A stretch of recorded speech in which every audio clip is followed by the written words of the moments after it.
अस्सलाम वालेकुम नाज़रीन, भुलेखा टीवी ਦੇ ਨਾਲ ਮੈਂ ਤੁਹਾਡਾ ਆਜ਼ਮ ਤੌਖੀਰ। ਜਦੋਂ ਦਾ ਪਾਕ ਭਾਰਤ ਝਗੜਾ ਸ਼ੁਰੂ ਹੋਇਆ ਵੇ, ਜੰਗ ਤੋਂ ਪਹਿਲੇ ਤੋਂ ਲੈ ਕੇ ਹੁਣ ਤੀਕਰ ਸੋਸ਼ਲ ਮੀਡੀਆ ਦੇ ਉੱਤੇ ਦੋ ਬੰਦੇ ਭਾਰਤ ਦੇ ਇੰਜਦੇ ਨੇ ਜਿਹੜੇ ਮੁਸਲਸਲ ਪਾਕਿਸਤਾਨ ਦੇ ਉੱਤੇ ਬਕਵਾਸਬਾਜ਼ੀ ਕਰ ਰਹੇ ਨੇ, ਜਿਨ੍ਹਾਂ 'ਚ ਇੱਕ ਹੈਗਾ ਮੇਜਰ ਗੌਰਵ, ਜਿਹੜਾ ਕਿ ਮੇਜਰ ਗੋਬਰ ਦੇ ਨਾਂ ਤੋਂ ਜ਼ਿਆਦਾ ਮਸ਼ਹੂਰ ਹੋ ਚੁੱਕਿਆ ਸੋਸ਼ਲ ਮੀਡੀਆ ਦੇ ਉੱਤੇ।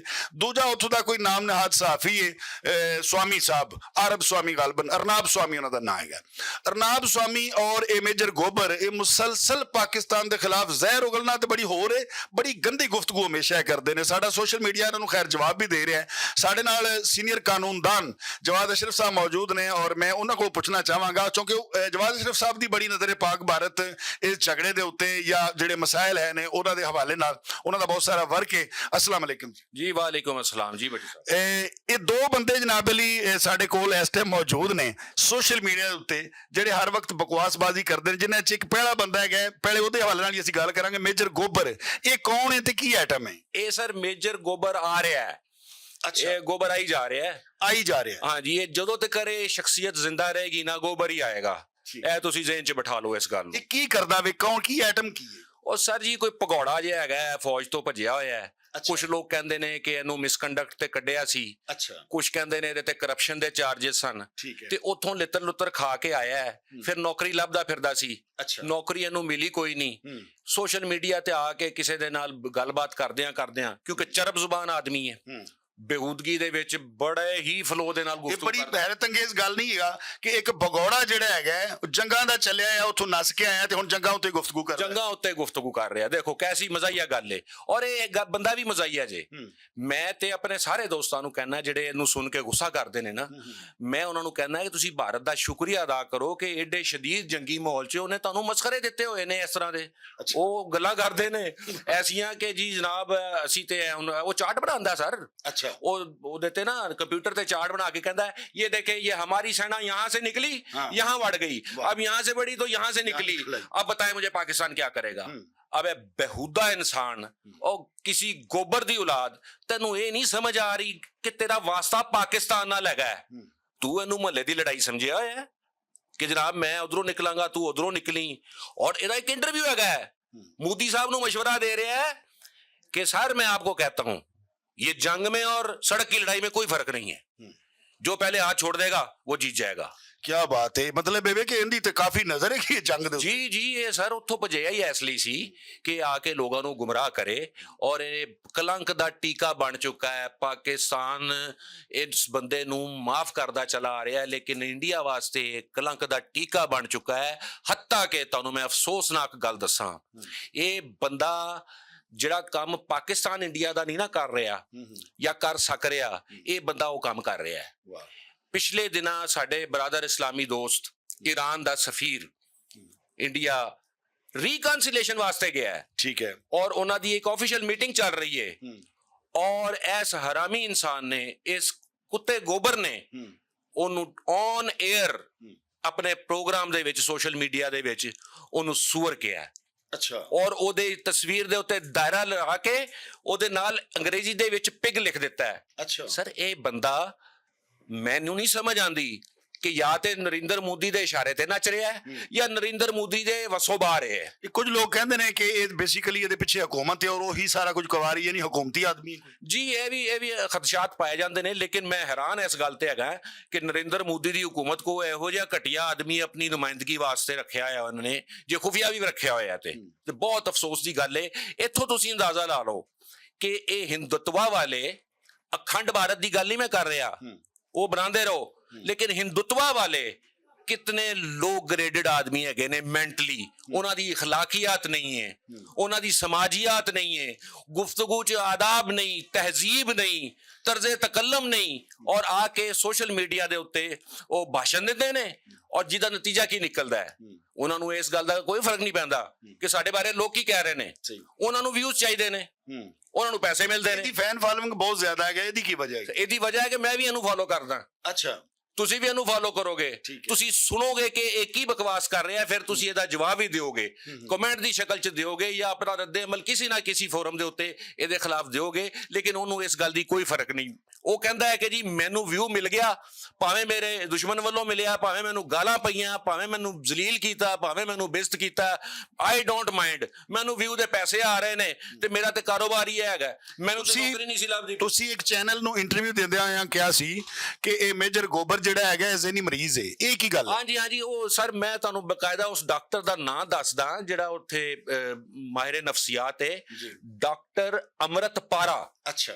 ਇਹ ਮੇਜਰ ਗੋਬਰ ਐਂਟੀ ਸਾਈਕੋਟਿਕ ਟ੍ਰੀਟਮੈਂਟ ਲੈਂਦਾ ਰਿਹਾ ਹੈ ਡਾਕਟਰ ਸਾਹਿਬ ਕੋਲੋਂ, ਔਰ ਫਿਰ ਉਹਨਾਂ ਦੇ ਰੈਫਰੈਂਸ ਦੇ ਉੱਤੇ ਹੀ ਇਹ ਦਿੱਲੀ ਦੇ ਇੱਕ ਮੈਂਟਲ ਹਸਪੀਟਲ 'ਚ ਜ਼ੇਰੇ ਇਲਾਜ ਵੀ ਰਿਹਾ ਹੈ। ਅੱਛਾ। ਔਰ ਤੁਸੀਂ ਖੁਸ਼ਕਿਸਮਤੀ ਪਾਕਿਸਤਾਨ ਦੀ ਦੇਖੋ ਔਰ ਬਦਕਿਸਮਤੀ ਇੰਡੀਆ ਦੀ ਦੇਖੋ ਕਿ ਉਹ ਜ਼ੇਨੀ ਐਸਟੈਬਲਿਸ਼ਡ ਜਿਹੜੇ ਅੰਡਰ ਟ੍ਰੀਟਮੈਂਟ ਲੋਕ ਨੇ ਉਹ ਆਪਣੀ ਨੁਮਾਇੰਦਗੀ ਉਹਨਾਂ ਦੇ ਜ਼ਰੀਏ ਕਰਵਾ ਰਹੇ ਨੇ। ਅੱਛਾ, ਇਹ ਤੇ ਹੈ ਸੀ ਜਨਾਬ ਅਲੀ ਮਿਸਟਰ ਗੋਬਰ ਆਰੀਆ ਜਾਂ ਪਤਾ ਨਹੀਂ ਪਾਰੀਆ ਜਾਂ ਕੀ। ਹੁਣ ਅਸੀਂ ਆਨੇ ਆ ਜਨਾਬ ਅਲੀ ਅਰਨਾਬ ਸਵਾਮੀ ਹਲ ਕਿ ਇਹ ਉੱਥੋਂ ਦਾ ਸਭ ਤੋਂ ਵੱਡਾ ਸਾਫੀ ਹੈ ਔਰ ਇਹਦਾ ਬੜਾ ਉੱਥੇ ਨਾਂ ਹੈ। ਕਿਸ ਹਵਾਲੇ ਨਾਲ ਨਾਂ ਹੈ ਉਹ ਤੇ ਸੋਸ਼ਲ ਮੀਡੀਆ ਤੇ ਸਾਨੂੰ ਨਜ਼ਰ ਆਉਂਦਾ ਹੈ ਪਿਆ। ਜਿਹੜੇ ਰਿਚ ਸਾਫੀ ਨੇ, ਜਿਹੜੇ ਪੜ੍ਹੇ ਲਿਖੇ ਸਾਫੀ ਨੇ, ਉਹ ਗੁਫ਼ਤਗੂ ਕਰਦੇ ਨੇ ਲਾਜਿਕ ਨਾਲ। ਜਿਹੜਾ ਬੰਦਾ ਲਾਜਿਕ ਨਾਲ ਗੁਫ਼ਤਗੂ ਨਹੀਂ ਕਰਦਾ ਔਰ ਗਾਲਾਂ ਕੱਢਦਾ ਵੇ, ਉਹਦਾ ਮਤਲਬ ਸਮਝ ਆ ਰਿਹਾ ਹੁੰਦਾ ਹੈ ਕਿ ਇਹਦੇ ਪੱਲੇ ਕੱਖ ਨਹੀਂ। ਜਿਹੜੇ ਭਾਂਡਾ ਜਿਹੜਾ ਖਾਲੀ ਹੁੰਦਾ ਹੈ ਨਾ ਉਹ ਹੀ ਹਮੇਸ਼ਾ ਖੜਕਦਾ ਵੇ। ਤੇ ਇਹ ਅਰਨਾਬ ਸਵਾਮੀ ਬਾਰੇ ਤੁਸੀਂ ਕੀ ਜਾਣਦੇ ਹੋ?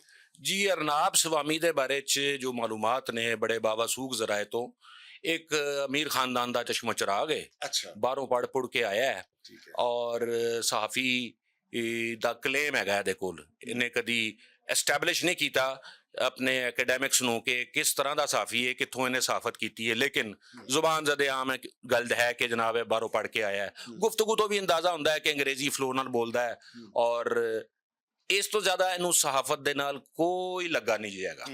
ਸਹਾਫਤ ਦੂਰ ਦੂਰ ਤੱਕ ਇਹਦੇ ਕੋਲੋਂ ਨਹੀਂ ਗੁਜ਼ਰੀ।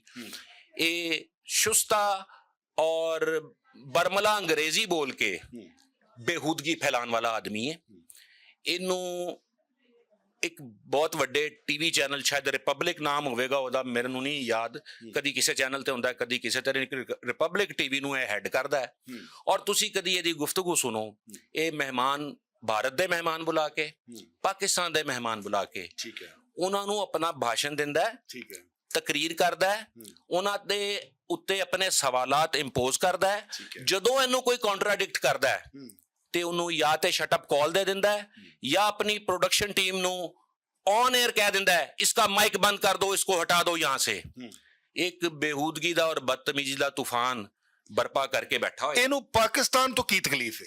ਸਰ, ਪਾਕਿਸਤਾਨ ਤੋਂ ਇਹਨੂੰ ਉਹੀ ਤਕਲੀਫ ਹੈ ਜਿਹੜੀ ਨਰਿੰਦਰ ਮੋਦੀ ਸਾਹਿਬ ਨੂੰ ਤਕਲੀਫ ਹੈ। ਅੱਛਾ। ਇਹ ਦਰਅਸਲ ਨਰਿੰਦਰ ਮੋਦੀ ਦਾ ਮੁਲਾਜ਼ਮ ਹੈ।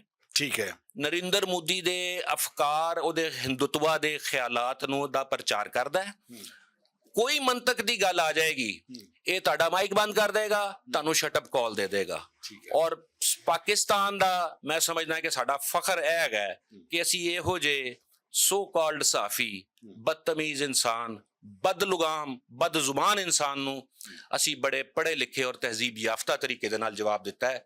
ਅਸੀਂ ਜੇ ਇਹਦੇ ਲੈਵਲ ਤੇ ਆ ਜਾਈਏ ਤੇ ਇਹਨੂੰ ਉਹ ਗਾਲਾਂ ਪੈਣ, ਇਹਨੂੰ ਉਹ ਲਿੱਤਰ ਪੈਣ, ਇਹਦੀਆਂ 7 ਨਸਲਾਂ ਯਾਦ ਰੱਖਣ ਔਰ ਇਹ ਹਿੰਦੂਤਵਾ ਭੁੱਲ ਜਾਵੇ, ਇਹ ਇਨਸਤਵਾ ਤੇ ਚਲਾ ਜਾਏ। ਇਨਸਤਵਾ ਮੈਂ ਆਪਣੇ ਕੋਲੋਂ ਲਫ਼ਜ਼ ਇਜਾਦ ਕੀਤਾ, ਇਨਸਾਨੀਅਤ ਦੇ ਉੱਤੇ ਆ ਜਾਵੇ ਹਿੰਦੂਤਵਾ। ਬਿਲਕੁਲ ਸਹੀ ਜੀ ਹਾਂ।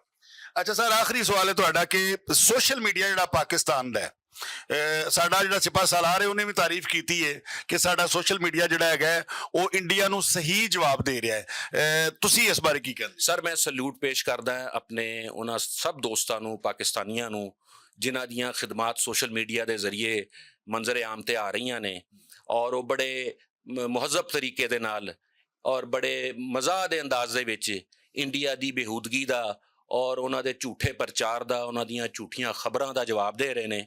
ਔਰ ਮੈਂ ਫਿਰ ਇੰਡੀਆ ਨੂੰ ਕਹਿਣਾ ਚਾਹੁੰਦਾ ਕਿ ਅਜੇ ਖੌਫ ਖਾਓ, ਜੇ ਅਸੀਂ ਸ਼ੁਗਲ ਤੇ ਆ ਗਏ ਔਰ ਸਾਡੀ ਫਨਕਾਰਾਂ ਦੀ ਟੀਮ ਤੁਹਾਡੇ ਤੇ ਜੁਗਤਾਂ ਕਰਨ ਲੱਗ ਗਈ, ਤੁਹਾਨੂੰ ਕਿਤੇ ਪਨਾਹ ਨਹੀਂ ਜੇ ਮਿਲਣੀ। ਮਾਫੀ ਮੰਗ ਲਓ ਅਜੇ ਵੀ। ਤੁਸੀਂ ਕਾਮੇਡੀ 'ਚ ਵੀ ਸਾਡੇ ਕੋਲ ਜੰਗ ਹਾਰੋਗੇ, ਤੁਸੀਂ ਮੈਦਾਨ 'ਚ ਤੇ ਹਾਰੇ ਹੋ ਨਾ, ਤੁਸੀਂ ਕਾਮੇਡੀ ਦੇ ਵਿੱਚ ਵੀ ਸਾਡੇ ਕੋਲ ਜੰਗ ਹਾਰੋਗੇ। ਜਿਹੜੀ ਕਿ ਪਹਿਲੇ ਹੀ ਹਾਰ ਚੁੱਕੇ ਨੇ ਵੈਸੇ ਅਗਰ ਫਨਕਾਰੀ ਦੀ ਗੱਲ ਕਰੀਏ, ਲੇਕਿਨ ਚੁੱਕੇ ਸਾਡਾ ਅੱਜ ਮੌਜੂ ਨਹੀਂ ਹੈ।